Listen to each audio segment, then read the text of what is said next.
Assalamualaikum Habib.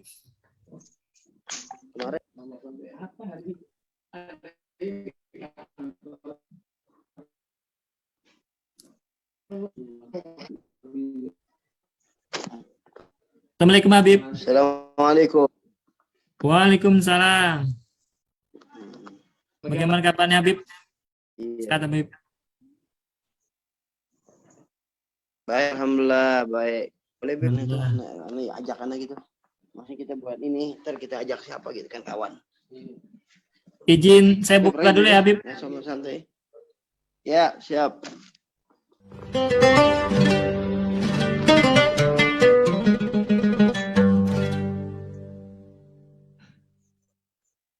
Assalamualaikum warahmatullahi wabarakatuh. Waalaikumsalam warahmatullahi wabarakatuh. Alhamdulillahirrahmanirrahim. Puji syukur kita panjatkan kepada Allah Subhanahu wa taala atas segala nikmat serta karunia yang telah diberikan kepada kita semua. Salam dan salam tak lupa kita sampaikan kepada junjungan kita Nabi besar Muhammad SAW beserta para keluarga beliau, para sahabat beliau, dan orang-orang istiqomah di jalannya. Dan pada saat hari ini IFGD MTT bersama Habib Muhammad Ridho bin Yahya Itu Bib, makanya membedah kitab An-Naso Ihudiniyah karangan Al-Imam Abdullah bin Awi Al-Haddad. Insya Allah siang hari ini memasuki tema tentang zakat. Untuk selanjutnya sebagai IFGD terbaru kita membaca surat Al-Fatihah lillahi ta'ala untuk keberkahan ilmu dan kelancaran acara ini. Al-Fatihah. A'udzubillahi minasyaitonir rajim. Bismillahirrahmanirrahim. Alhamdulillah. Maliki yaumiddin. Iyyaka na'budu wa iyyaka nasta'in. Ihdinas siratal mustaqim. Makanya itu ya, kita akan tampung dan kita akan ini gimana caranya. Baik Habib, waktu dan layar dipersilakan. Assalamualaikum warahmatullahi wabarakatuh. Waalaikumsalam warahmatullahi wabarakatuh.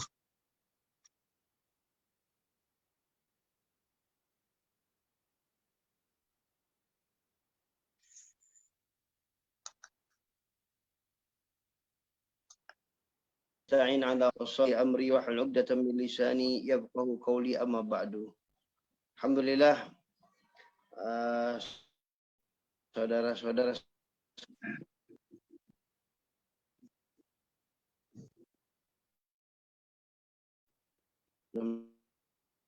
dan Allah Subhanahu wa taala memberikan kenin. Tentang bahasan kita kitab An-Nas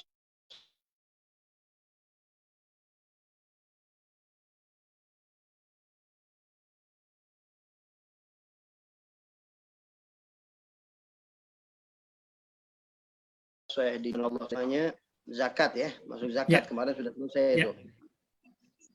Ya, Habib. Kemarin tentang sholat ya. Ya. Baik. Sekarang kita berbicara tentang zakat. Mabhaduz zakat ya, pembahasan tentang zakat.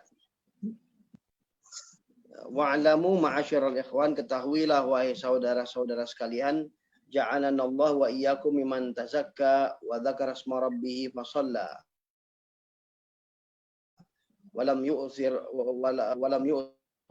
hayatad dunya 'alal akhirati. Ya khairul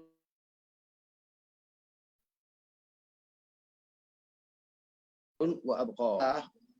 Dan aku dan kalian, kami dan kalian termasuk orang-orang yang melakukan zakat dan menyebut nama Allah Subhanahu wa taala dan melakukan salat dan tidak mementingkan kehidupannya pada akhirat.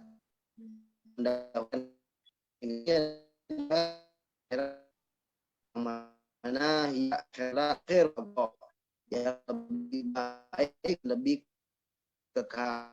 Zakat Islamil khamsi, salah satu daripada pondasi Islam yang 5. pembahasan zakat. Zakat ini kita diingatkan ini salah satu pondasi Islam loh.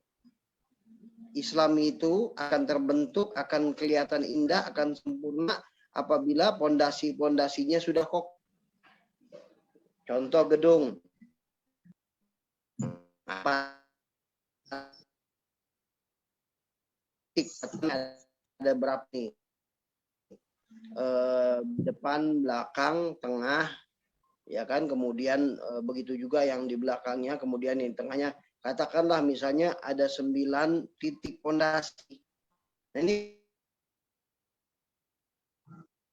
kalau salah satu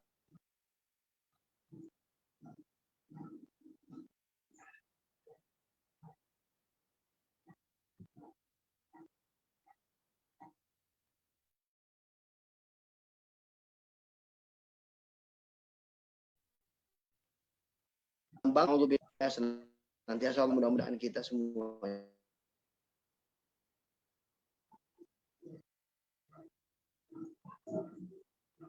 semuanya. Ya, kita dan Allah Subhanahu wa taala telah menggabungkan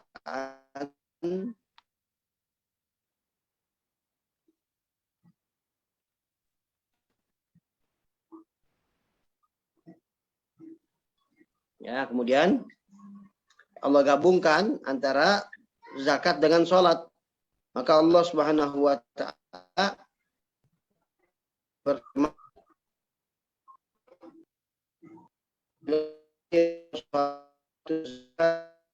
tuqaddimu li anfus min khair Allah innallaha bima ta'maluna basir. Nah, ini ayat yang luar biasa jelas ya, dijelaskan kepada kita semua bahwasanya dirikanlah salat dan tunaikanlah zakat, dan apa-apa yang kalian kedepankan, apabila apa-apa yang kalian keluarkan untuk diri kalian daripada kebaikan, maka kalian akan dapatkan itu semua di hadapan Allah. Artinya tidak disia-siakan di hadapan Allah. Akan ada itu semua.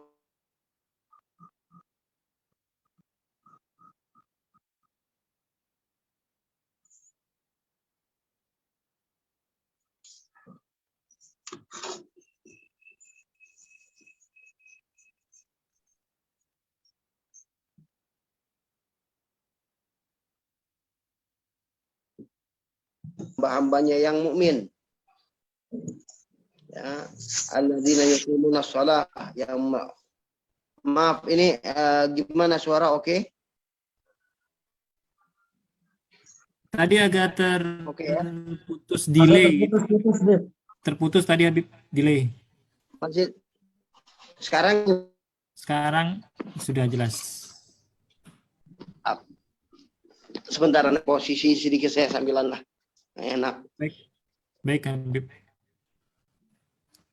Oke. Baik ya. Jadi kita kembali lagi tadi penjelasan.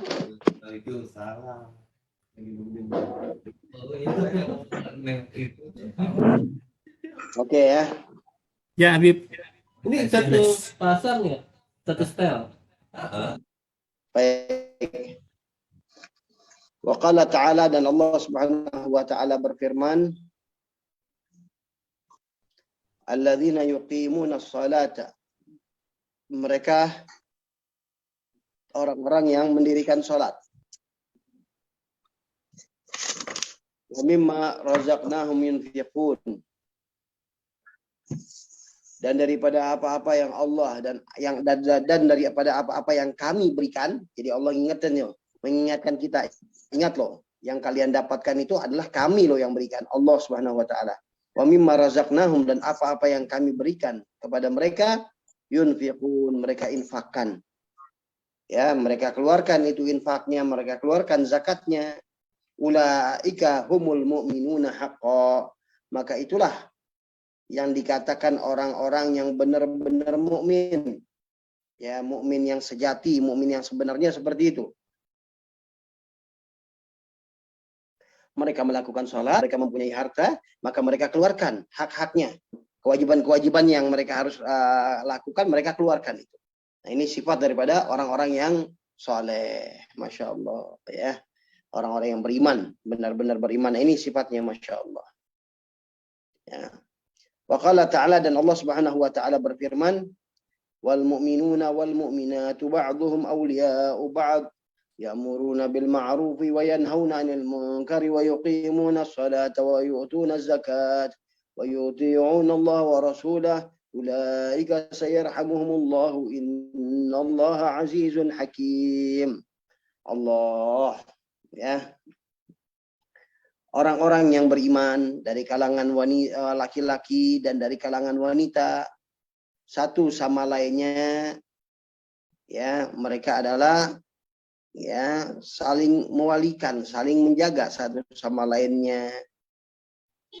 Ya, mereka saling memelihara satu sama lainnya. Ya, yang mana mereka ya'muruna bil ma'rufi wa yanhauna 'anil munkar. Mereka itu memerintahkan kebaikan dan mencegah daripada kemungkaran. Ini sifat-sifat mereka ini. Ya. Yang mana mencegah daripada sifat memerintahkan daripada kebaikan dan mencegah daripada kemungkaran. Ini amar ma'ruf nahi munkar. Ini sebenarnya apa yang kita lakukan itu ya sudah bisa kita lakukan, nggak harus dengan katakanlah harus kita punya senjata dulu atau harus punya kekuatan dulu baru kita bisa amar ma'ruf nahi munkar. Itu kelasnya beda. Gitu loh. Ini kelas kita, katakanlah misalnya di rumah tangga kita, perintahkan anak-anak kita untuk berbuat baik, melakukan sholat, itu termasuk kita orang yang berbuat amar ma'ruf. Dan otomatis ketika kita memerintahkan mereka untuk melakukan sholat, berarti ketika mereka melakukan sholat, berarti otomatis kita itu sudah mencegah daripada kemungkaran. Mencegah kemungkaran ketika di dalam dia meninggalkan sholat, itu otomatis sudah mendapatkan amar ma'ruf nahi munkar. Jadi luar biasa ya di level-level yang kita bisa lakukan, terutama di dalam rumah tangga kita, di dalam pergaulan kawan-kawan kita misalnya, katakanlah dalam pekerjaan misalnya. Ya akhi, kalau dari duit yang haram seperti itu janganlah, kita jangan ambil, itu nggak bagus gini-gini ini kan gitu. Nah itu kan itu nasihat, itu namanya sudah amar ma'ruf nahi munkar itu. Gitu ya. Ayo kita sholat dulu yuk, habis sholat baru makan misalnya. Oh ini saudara-saudara kita ini susah nih diajak sholatnya nih, udah kalau gitu makanya kita yang bayarin. Ayo akhi, wahai saudara-saudaraku, ayo kita makan sama-sama, udah saya yang bayar. Wah, traktir habis traktir, ayo kita sholat yuk misalnya. Insya Allah hatinya dia lebih luluh seperti itu. Itu berarti apa? Itu kita telah melakukan amar ma'ruf nahi munkar. Ya, mudah-mudahan Allah berikan kita petunjuk untuk bisa melakukannya. Ya, karena ini mohon maaf ya, katakanlah sedikit kerusakan yang kita lihat misalnya ya di dalam sistem yang ada di dalam perkantoran dan lain-lain lah ya, udah kita sama-sama kita paham lah itu semuanya maksudnya. Jadi kerusakan-kerusakan yang ada ini ya di dalam kelas atas sampai kelas bawah. Ya. Apa sebabnya? Karena kita sudah banyak meninggalkan amar ma'ruf nahi munkar. Amar ma'ruf nahi munkar kita sudah banyak tinggalkan. Kita jangan gambarkan amar ma'ruf nahi munkar ini sesuatu yang ekstrim, sesuatu enggak. Ngasih hadiah orang, ngasih duit orang sehingga dia sholat, itu namanya amar ma'ruf nahi munkar. Ya. Nah ini yang banyak kita tinggalkan. Kita sudah nggak peduli lagi. Oh kawan kita nggak sholat, biarin aja dia kita. Nah ini yang bahaya. Oh kawan kita dia melakukan sesuatu yang katakanlah melakukan sesuatu yang haram. Kita tidak ada ucapan kita nasihat kepada dia, tidak ada. Apalagi kalau sampai sampai-sampai bisa tertawa dengan kemaksiatan itu. Wa na'udzubillah. Nah, jadi kita di sini harus memberikan sikap, paling tidak tuh sikap itu menunjukkan bahwa itu kita tidak setuju terhadap kemungkaran itu. Itu termasuk daripada melakukan amar ma'ruf nahi munkar. Kenapa terjadi? Bisa kalau saya sendiri mengamati sistem yang ada di sekolah pun kita itu kayak begitu. Bahkan banyak juga di rumah kita seperti itu. Terutama dalam pendidikan lah, sekolahan. Kita juga ingat dulu lah. Kalau ada kawan kita misalnya yang satu bolos, tapi absennya diisi dia hadir. Bisik-bisik dengan temannya. Ya, tapi yang satu lagi dia melakukan satu pelanggaran, misalnya ngerusak satu barang. Ya, merusak, entah itu merusak engsel pintu atau merusak pintu dan lain-lainnya, nggak ketahuan. Udah, ini kan masing-masing punya kesalahan. Dan ini satu sama lain saling nutupin.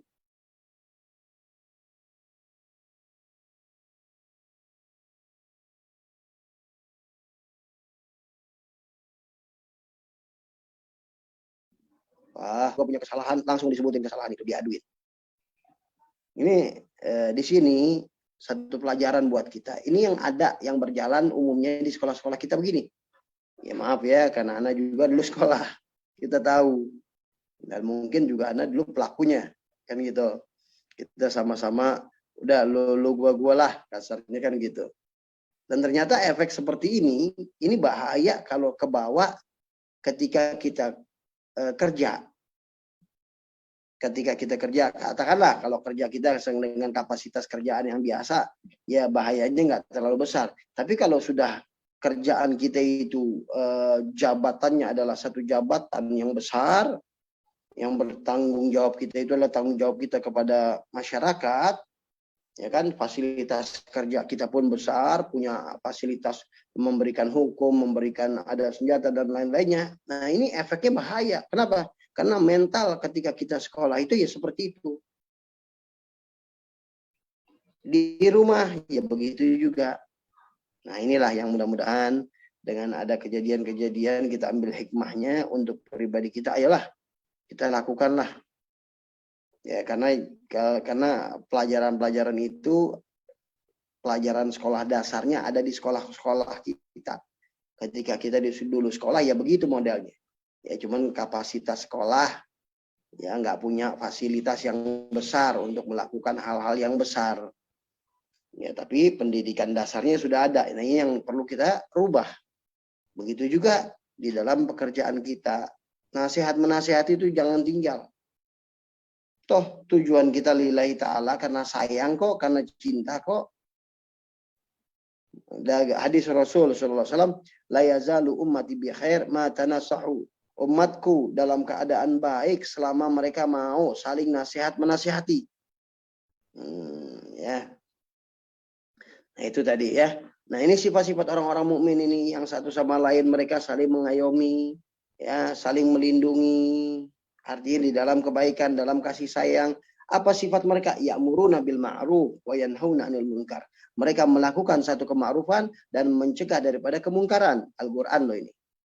Kemudian apa sifatnya lagi? Wa yuqimunas shalah, dan mereka mendirikan salat, wa yu'tunaz zakah, dan mereka membayar zakat, wa yuti'una Allah wa rasulah, dan mereka taat kepada Allah dan Rasulnya. Masya Allah. Ya, amar ma'ruf nahi munkar, mendirikan salat, bayar zakat, taat kepada Allah dan Rasul. Ulaika sayarhamuhumullah, mereka inilah yang akan diberikan kasih sayang oleh Allah. Innallaha azizun maha mulia dan subhanallah. Ya. Mudah-mudahan Allah berikan kita ini kekuatan untuk bisa mengamalkannya. Ya, semua kita, kalau kita berbicara mau gak sih menjadi orang baik, semua kita maulah. Apalagi ini kita sedang berbuat ini hakikatnya adalah selain untuk kita, adalah untuk generasi-generasi berikutnya. Untuk generasi-generasi berikutnya yang mereka harus kita berikan kebaikan-kebaikan dengan apa yang kita tanamkan ya di dalam apa yang kita kerjakan sekarang ini di dalam masing-masing bidang kita. Nah, ila ghairi dzalika minal ayat, sampai lain-lainnya daripada ayat tersebut. Faqala Rasulullah sallallahu alaihi wasallam, bersabda baginda Rasul sallallahu alaihi wasallam, man kana yu'minu billahi wal yawmil akhir falyu'addi zakata mali. Siapa orang yang beriman kepada Allah dan hari akhir, maka dia harus menunaikan zakat hartanya. Harus mengeluarkan itu. Fa'afhama alaihi sallallahu wassalam anna man lam yu'addi zakata falaysa bimu'minin. Ya, maka baginda Rasul sallallahu alaihi wasallam memberikan pemahaman orang yang tidak melakukan zakat, tidak membayarkan zakat, itu tidak dianggap orang-orang mukmin. Coba ini. Ya, Masya Allah, luar biasa. Karena memang ini satu paket sih. Artinya orang-orang yang sholat ya zakat. Ya, dengan zakat, dengan sholat, dengan taat, itu bakal mendapatkan rahmat dari Allah. Kalau Allah Subhanahu wa Ta'ala sudah memberikan rahmat, sudah semuanya beres. Mendapat bimbingan dari Allah. Tidak ada orang yang bisa mencelakainya, memberikan kejahatan, nggak ada. Dijaga oleh Allah. Kalau ujian-ujian, ada ujian yang memang dia mampu dengan ujian itu. Ya. Kemudian wa'lam, ketahuilah, anna man shalla wa shama. Siapa orang yang dia salat, dia puasa, wa hajja, dia haji, wa lam yuzakki malahu, tapi tidak mengeluarkan zakat hartanya. Salat iya, puasa iya, haji iya, wah hebat, luar biasa. Tapi nggak ngeluarin zakat. Maka lam yakbalillahu lahu salatan wala siyaman wala hajjan. Maka tidak diterima oleh Allah Subhanahu wa Ta'ala bagi dia itu salatnya, puasanya, hajinya, enggak diterima. Hatta tukhrijaz zakat, sampai tukhrijaz zakat, sampai dia mengeluarkan zakat. Hatta yukhrijaz zakat, sampai dia mengeluarkan zakat. Jadi kalau wah dia udah haji, dia sholat, nggak zakat, gantung. Masih tergadaikan, masih tergantung tuh. Sampai kapan ini diterima oleh Allah? Sampai dia membayar zakat. Masya Allah. Jadi peran zakat ini peran penting. Ya, dan Islam nggak pernah mengajarkan umatnya pelit. Islam itu selalu mengajarkan umatnya itu dermawan, baik. Bahkan bukan sekedar zakat yang kita diajarkan. Ya, tapi kita juga diajarkan untuk memberikan sedekah. Selain daripada zakat yang wajib. Ya, yang bahaya ini apa? Yang bahaya ini adalah bukhul, pelit. Kalau udah pelit, naudzubillah. Dihantui rasa takut untuk bersedekah. Dihantui rasa takut miskin kalau dia mengeluarkan harta. Dia lupa itu. Yang ada dia hitungan ekonomi aja. Dalam arti kata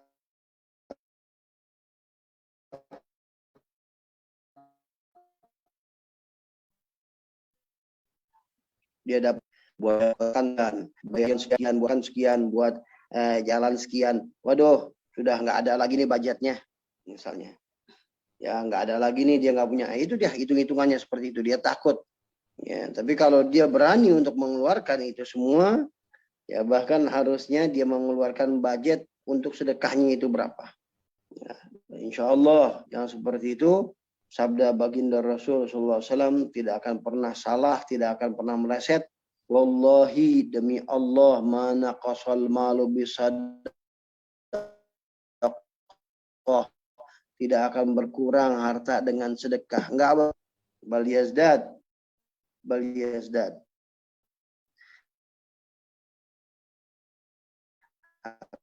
Akan bertambah. Tinggal berikan kita ini kayak keyakinan buat kita ini. Ya, wadzalika li'anna hadhil asya, yang demikian itu karena perkara-perkara ini murtabitatun ba'duha bi ba'd, saling berkaitan satu sama lainnya. Ya, la yaqbalullah min amilin, tidak diterima oleh Allah Subhanahu wa taala seorang yang beramal, al-amal satu amal, bi ba'diha sebagiannya saja, hatta ya'mala biha kullaha, sampai dia mengamalkan semuanya. Jadi satu paket ini. Ya, konsep Islam daripada dasar-dasar Islam, satu konsep harus dilaksanakan ini semua dengan syarat yang ada. Ya, kama warada dzalika anir rasuli alaihi salatu wassalam, sebagaimana telah datang riwayat ini dari baginda Rasulullah sallallahu alaihi wasallam.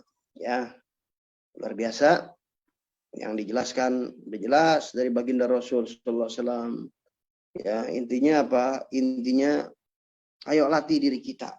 Latih, jangan takut, jangan pernah takut. Bahkan untuk meningkatkan keimanan kita itu harus kita latih, bahkan kalau perlu kita paksakan dulu untuk melatih dan pasrah kepada Allah Subhanahu wa taala. Ya, tentu tidak se ekstrim yang mereka kelas-kelasnya memang sudah kelas-kelas luar biasa ya. Seperti diriwayatkan Sayyidina Abu Bakar Siddiq radhiyallahu an, beliau menginfakkan hartanya itu seluruhnya kepada Rasul sallallahu alaihi wasallam. Sayyidina Umar,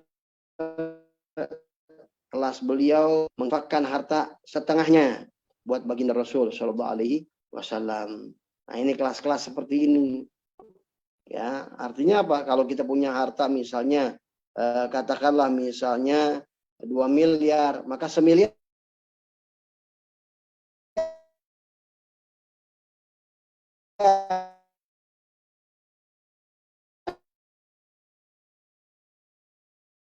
kasih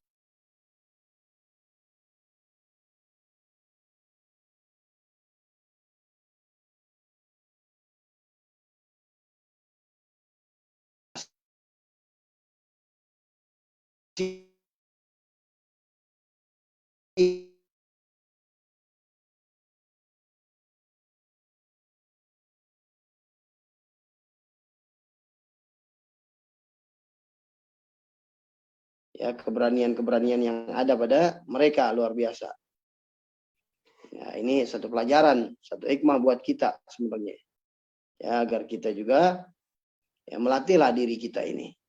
Karena yang kita keluarkan itu yang sebenarnya harta kita. Yang kita keluarkan itu yang sebenarnya harta kita, yaitu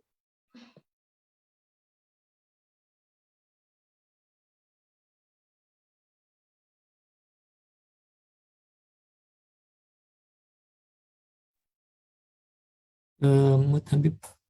Tidak ada suaranya Habib. Ke mut. kita mau Tidak tahu. Nah, ya, sekarang udah Habib. Oke. Ada suaranya ya, ada suaranya ya. Ya, silakan Habib, silakan. Berapa lama tadi? Tadi baru ya 3 detik lah suaranya hilang. Nggak apa Habib. Oke. Ya. Oke. Ya, jadi yang sebenarnya ya tadi ucapan baginda Rasulullah SAW, demi Allah tidak akan berkurang harta dengan sedekah. Nah, ini ketika kita mengeluarkan, hakikatnya adalah kita itu nabung. Kita itu nabung. Ya, sebagaimana apa yang kita keluarkan, maka itulah yang akan kita ambil di akhirat itu. Itulah yang sebenarnya harta kita. Kita punya duit misalnya katakanlah 10 juta. Kita keluarkan 1 juta. Itu 1 juta itulah yang sebenarnya adalah yang kita akan nikmati nanti di akhirat. Itu yang sebenarnya kekal. Yang 9 juta itu ya habis begitu saja. Ya, pernah Rasul SAW pada waktu itu mempunyai seekor kambing. Beliau memerintahkan untuk sedekah. Tapi Sayyidatina Aisyah mengatakan sudah nggak ada lagi yang tersisa, cuma 1 paha ini. Maka Rasul SAW memerintahkan sedekahkan itu 1 paha. Ya, maka beliau SAW mengatakan yang tersisa inilah yang sebenarnya, yang tersisa inilah yang sebenarnya. Ya artinya satu paha inilah yang sebenarnya akan menjadi tabungan di akhirat itu. Yang tersisa yaitu yang benar. Ya kasarnya begini, kalau kita tadi punya duit 10 juta, kita sumbangkan 1 juta, berarti 1 juta yang kita yang punya kita itu, yang kita akan dapatkan di sana, tabungan kita. Kalau kita memberikannya 5 juta, ya 5 juta itu yang akan kita dapatkan di akhirat nanti. Artinya kita nabung itu. Ya, makanya pola prinsip itu ketika kita sedekah itu juga harus dirapihkan polanya. Ya, makanya Sayyidina Umar bin Khattab radhiyallahu an ketika ada orang yang datang kepada beliau, meminta kepada beliau, maka beliau mengatakan marhaban biman hamala zadi ilal akhirah. Selamat datang kepada orang yang membawa bekalku ke akhirat. Subhanallah. Artinya Sayyidina Umar bin Khattab radhiyallahu an tidak melihat orang datang ini beban, enggak. Bahkan terima kasih kamu yang bawain harta aku nanti. Aku enggak repot-repot bawa. Kamu yang bawakan hartaku ke akhirat. Masya Allah. Ya. Mudah-mudahan Allah Subhanahu wa taala berikan ini mantap keyakinan kita dengan keyakinan luar biasa terbuka. Ya buktinya apa? Kenapa Allah turunkan Islam di bangsa Arab? Kita nggak bicara orientalis ya. Orientalis kan mengatakan, oh itu karena zaman jahiliyah, karena begini, begitu, dan lain-lain. Fakta di dunia itu banyak yang lebih parah. Kalau mereka cuma nguburin anak, kalau di Indonesia, apa namanya di daerah Nusantara dulu, Dayak apa semuanya, bukan nguburin, makan. Bahkan di Cina, itu anak, ya di sop, dibikinin sop, dijadikan sop apa enggak, kebangetan itu. Ya, itu lebih parah seperti itu. Ya, bicara jahiliyah. Jadi apa? Kalau versi agamanya karena mereka mempunyai dua sifat yang lebih ini, unggul. Apa itu sifatnya? Pertama, sifatnya berani. Yang kedua, dermawan. Ini dua sifat ini sangat menunjang untuk kesuksesan seseorang. Baik kesuksesan dalam kerja, kesuksesan dalam berumah tangga, kesuksesan di dalam agama, dakwah termasuk. Seorang yang berani mengeluarkan ini, berani, kemudian juga dia berani, punya berani, biasanya dia cepat sukses. Itu seperti itu yang ada.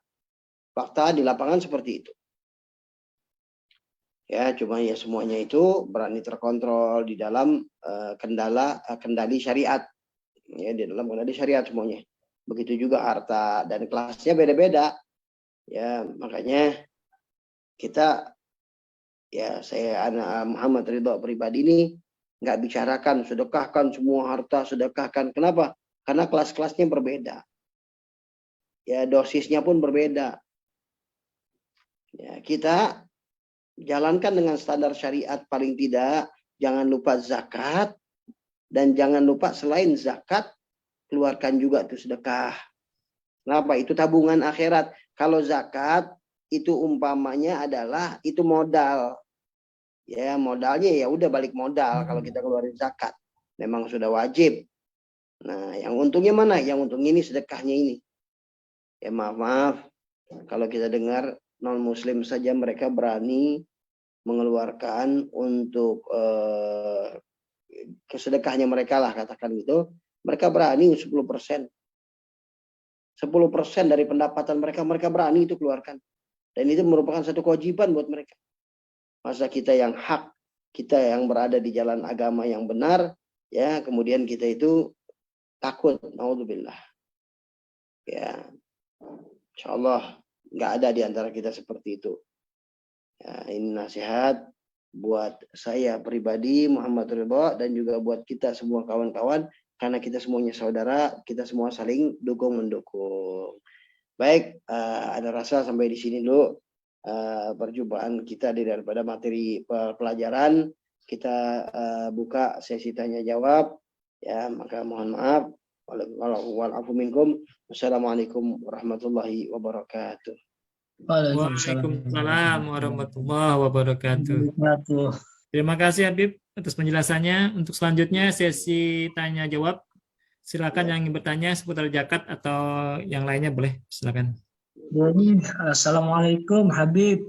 Waalaikumsalam warahmatullahi Ini wabarakatuh. ingin bertanya Habib, Ya, Alafu sebelumnya tadi yang seperti Habib bicarakan tentang bersedekah.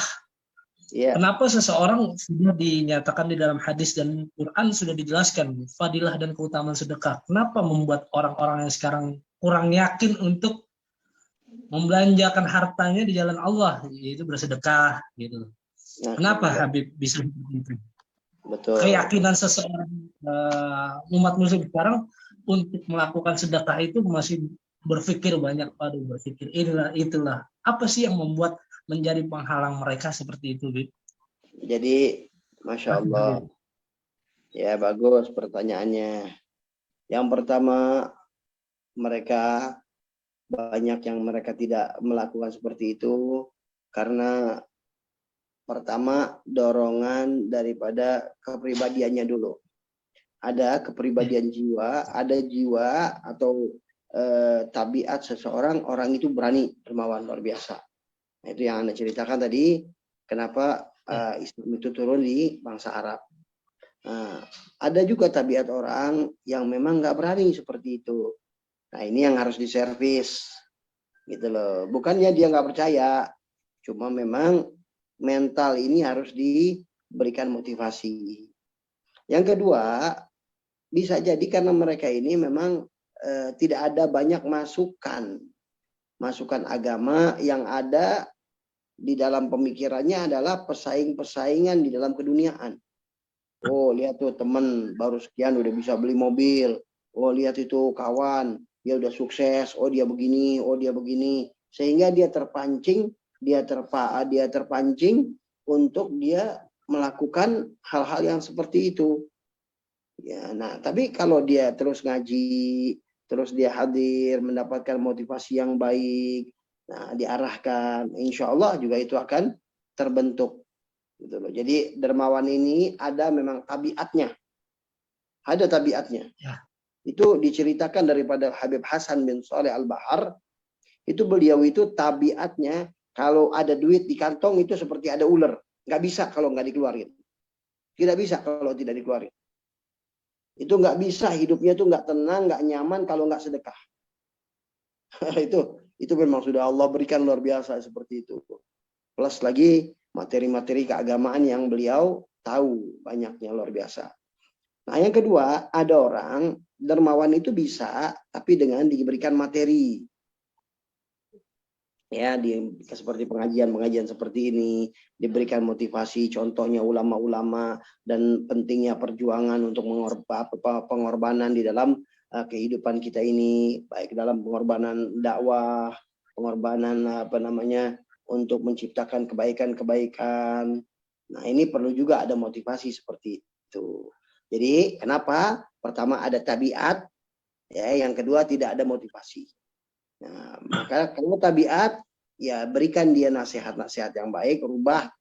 Kemudian yang kedua motivasi, diberikan ke motivasi keagamaan yang baik. Nah, dengarkan ceramah-ceramah, nasihat-nasihat.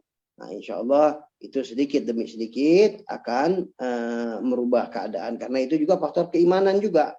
Ada orang yang memang karena tidak banyak dengar nasihat, keimanannya melemah. Nah, kelemahan iman inilah yang menjadikan ya seseorang ini bobrok di dalam keberaniannya untuk bersedekah. Padahal tadi kita katakan Rasulullah sudah sampai sumpah. Apalagi sih yang kurang kalau udah Rasulullah sumpah? Ya. Ya kan?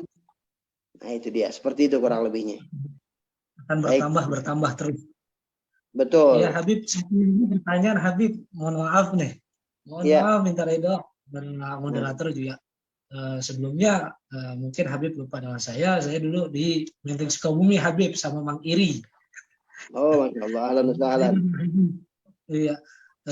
Dan juga saya pengen bertanya nih, yang rumor beredar sekarang di sosial media ataupun apa tentang mengenai ini berbeda dengan topik yang pembahasan sekarang. Mohon maaf Habib, mohon maaf minta ridho.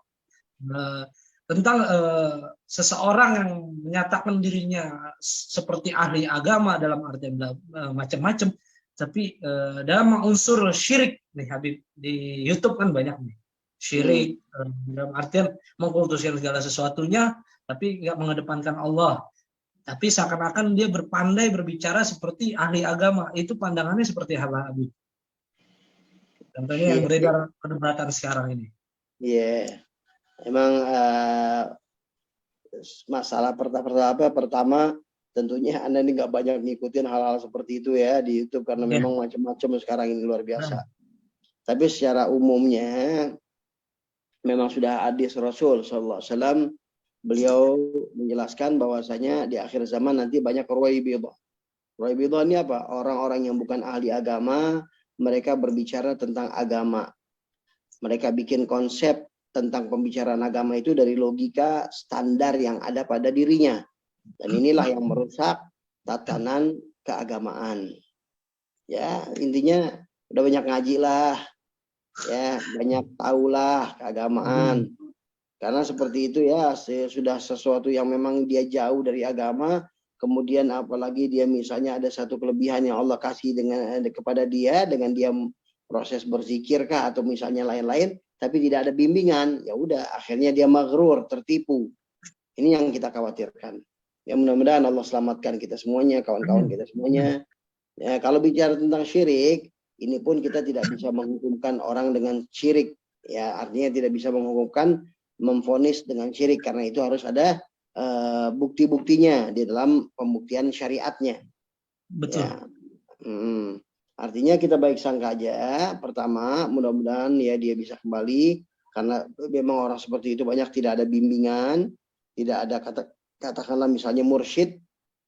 Ya, dia liar, dapat ilmu dari sana sini tidak ada bimbingan yang membimbing dia sehingga dia memutuskan satu permasalahan kepada dirinya sendiri dan akhirnya sesat dan menyesatkan. Na'udzubillah. Mudah-mudahan Allah jaga kita semuanya ya.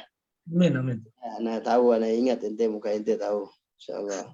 Beb, halafu Beb. Ponakan di pesantren Habib juga.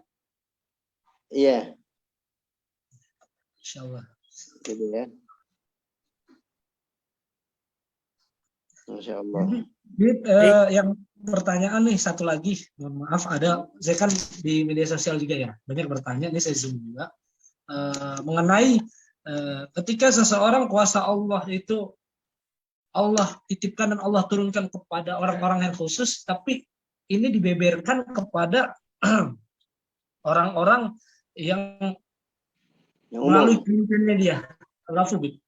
Saya ulangi, ketika seseorang yang udah Allah angkat derajatnya, beliau bisa dibilang Masya Allah waliullah, tapi ada yang mengatasnamakan dia waliullah, wali min awliya katanya, tapi dengan memperkenalkan dirinya sebagai seorang wali itu di dalam media sosial, maka itu bisa disebut wali. Sedangkan Imam Ghazali sudah memberikan pernyataan, jangan kau lihat kalau seseorang itu bisa melihat berjalan di atas air ataupun bisa terbang. Timbang-timbang dulu syaratnya. Menurut pendapat Habib gimana? Apakah ini jadi pengakuan terhadap seorang mengatakan dirinya wali atau menunjukkan sesuatu kelebihan yang memang kelebihan yang dia dapatkan misalnya kan gitu ya.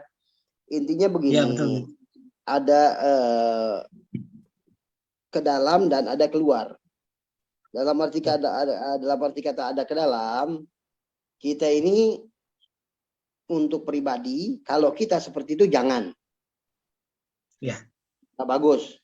Menceritakan sesuatu kelebihan di kalangan umum, kalau nggak ada izin ya, kecuali ada para wali, para sholihin, dia dapat izin. Dia dapat izin untuk mengabarkan ini kepada orang, misalnya dia ngimpi Rasul atau semua, dia dapat izin untuk seperti itu. Ya, dan itu sesuatu hal yang beda. Ya, nah, itu bicara pribadi itu, jangan sembarangan seperti itu, menceritakan hal-hal yang inilah gitu. Nah, tapi ketika kita melihat sosok orang yang seperti itu, yang pertama, apakah dia melanggar syariat? Dia tidak sholat, dia mengucapkan seperti itu, ataukah dia melakukan hal-hal yang haram, dia mengucapkan seperti itu? Kalau keadaannya dia sendiri pribadinya nggak benar, udah nggak usah dipercaya seperti itu. Ya. Seperti tadi dikatakan oleh Imam Ghazali. Ya, Tapi kalau kita tidak tahu pribadinya dia mengatakan seperti itu, kita tidak tahu pribadinya dia, ya sudahlah, seperti itu kita nggak usah bahas tentang dia. Kasarnya nggak usah kita, kalaupun kita nggak condong sama dia, ya udah nggak usah diikutin gitu loh. Dan kita tetap menjaga keselamatan hati kita, nggak buruk sangka, ya kan? Tapi yang jelas dia bukan figur saya, bukan ikutan saya. Kalau modelnya kayak begini, ya sudah selesai. Gitu, nggak usah dikomen, nggak usah kadang ya manusia lah. Ya, Sayyidina Umar bin Khattab radhiyallahu an, beliau menjelaskan, matikan fitnah-fitnah yang berkembang ini dengan apa? Dengan didiamkan. Diamin aja. Kalaupun dia misalnya mencari ketenaran, nanti juga mati habis sendiri karena nggak ada yang apa namanya itu screen, apa nggak ada inilah buat dia kan gitu ya. Ya, subscribe Ya, nggak ada yang subscribe, udah mati sendiri, kuliah nanti sendiri kan gitu.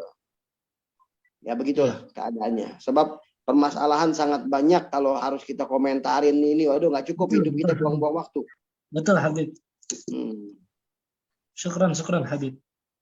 Baik Habib, berhubung udah akan selesai, mohon kesediaan Habib untuk doa penutup. Baik. Fatahanallahu inna wa rabbana syar'a bana syurur. Hadaran bil Fatihah. Amin.